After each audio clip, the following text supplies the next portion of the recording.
Our next speaker now, so it's Rafael Nunes from Universidade de Lisboa in Portugal. Hi, Rafael. Hello. If you can now start sharing your presentation. Okay. Yeah. Okay, can you hear me well? Yeah. Okay, so thank you for selecting me to presenting some of my work. I will be talking about halogen bonding in membrane-ligand recognition.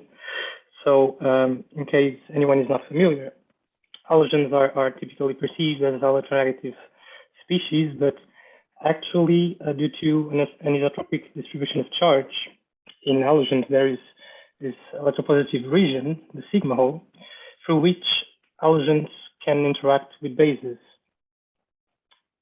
forming linear interactions that are the halogen bonds.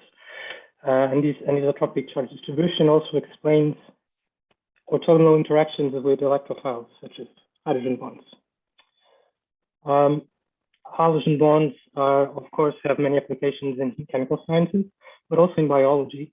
For instance, in transmembrane ion transport, drug discovery, or biomolecular engineering.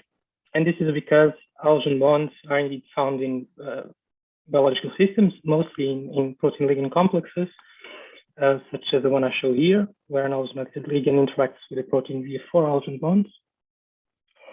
And indeed, there are many examples of drugs that interact with biological targets through halogen bonds. And then also in engineered nucleic acid systems, such as this one. So what about membranes, phospholipid membranes? We thought that maybe halogen bonds could play a role also in the case of halogenated ligands when interacting in membranes. And there are several reasons for that. First, halogens are prevalent in drug discovery and development. Indeed, about 25% of marketed drugs are halogenated. And halogenated has been shown to improve the passive membrane diffusion of drugs. So membrane permeability is a well-known factor determining pharmacological activity and is depending on their ability to establish non-covalent interactions, typically hydrogen bonds, but also halogen bonds in the case of halogenated ligands. Halogenation was also shown to increase the cellular uptake via receptors by small molecules and proteins. And then, very interestingly, it has been reported that halogen bonds can mediate the transmembrane ion transport by syntactic receptors that are halogen bond donors. So we thought, which are these small molecules, we thought that the same type of small molecules could interact directly with membranes.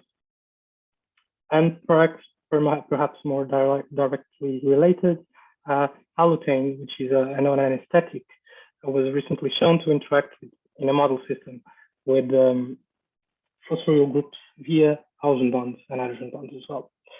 So when we look at phospholipids, indeed there are multiple interaction sites. We can distinguish between phosphate oxygens and ester oxygens that actually define two fluid regions in the membrane. And so despite all this evidence, there is actually no direct experimental data on this. So we have been using molecular dynamic simulation to study halogen bonds in protein ligand systems, and we decided to use the same strategy to do this. In these simulations, we have to use an off-center point charge, positively charged extra point, as we call, to describe halogen bonds, because otherwise, as you see here on the left, halogen, the iodine in this example would be overall electronegative, whereas in this case, on the right, with an extra point, we can have the charge anisotropy, and by this, we are able to efficiently sample halogen bonds in the simulation. So here, we took a series of halobenzenes with chlorinated, brominated, and iodinated halobenzenes. For the sake of time, I will focus on iodinated ones. And these are representative of motifs that are present in drug-like molecules and that have different halogen bond donor interaction strengths. And we used PLPC bilayers with 128 lipids. And in each system, we have 2 probe molecules and 2 starting scenarios, as you can see. So either starting with the ligand in the water phase or inside the bilayer. What we did was to analyze Halogen bond sampling by computing the angles and distances between iodine and all available acceptors in the phospholipids. And when we have enough sampling, we use a kernel density estimator to convert the data points into probability density surfaces, which we then convert into free energy surfaces so that we can analyze this in terms of energetic preferences. And so we then had to establish robust criteria to assign Halogen bonds. So if we use plain geometrical cutoffs as similar to crystallographic studies, let's say, would assign as Halogen bonds all conformations that are enclosed within this region that I show here, which would result in these points on the right. But by doing so, as you can see from this example, we would be including very distorted conformations that have very high free energy, and in turn, lower energy but longer conformations would be excluded. So we decided to instead use the free energy as a criterion. And so in principle, in the simulations, all conformations that belong to this minimum where Halogen bonds typically fall should be assigned as Halogen bonds. And so we can, by this, distinguish between Halogen bonds and other interactions, which is what we did.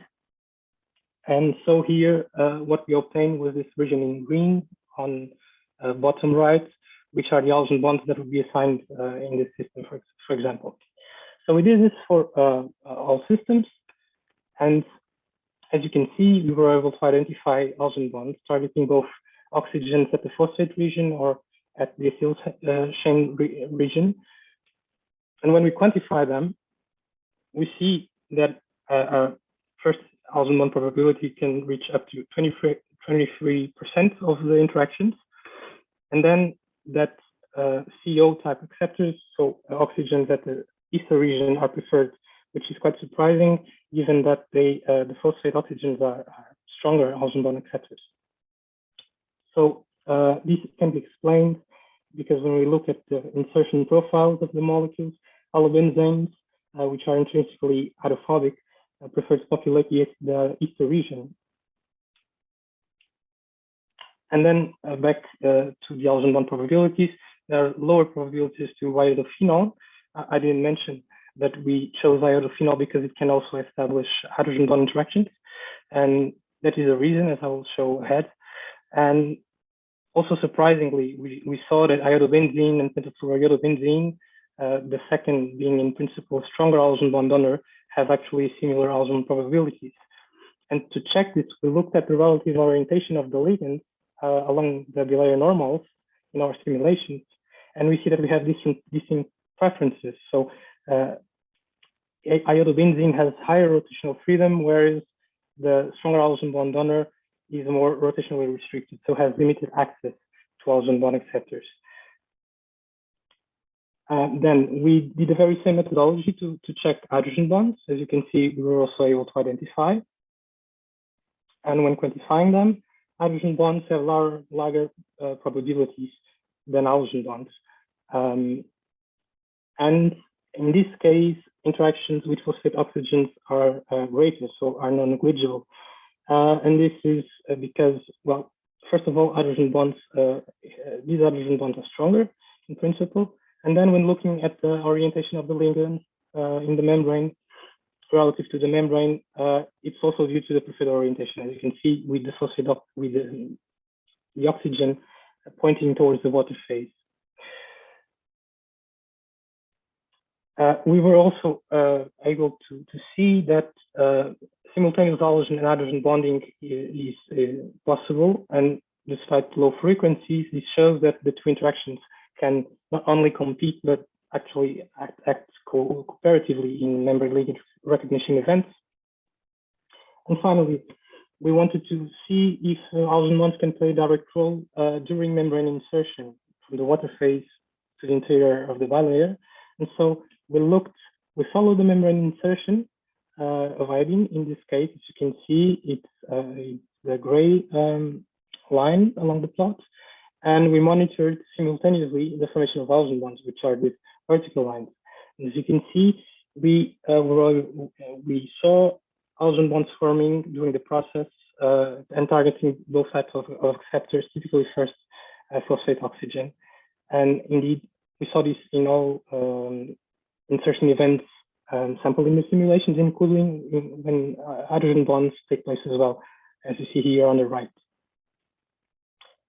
So, as a conclusion, our simulations support the existence of favorable interactions between halogens and phospholipids, targeting both types of receptors, and also that halogen bonds may play a role in directly mediating the insertion of halogenated ligands.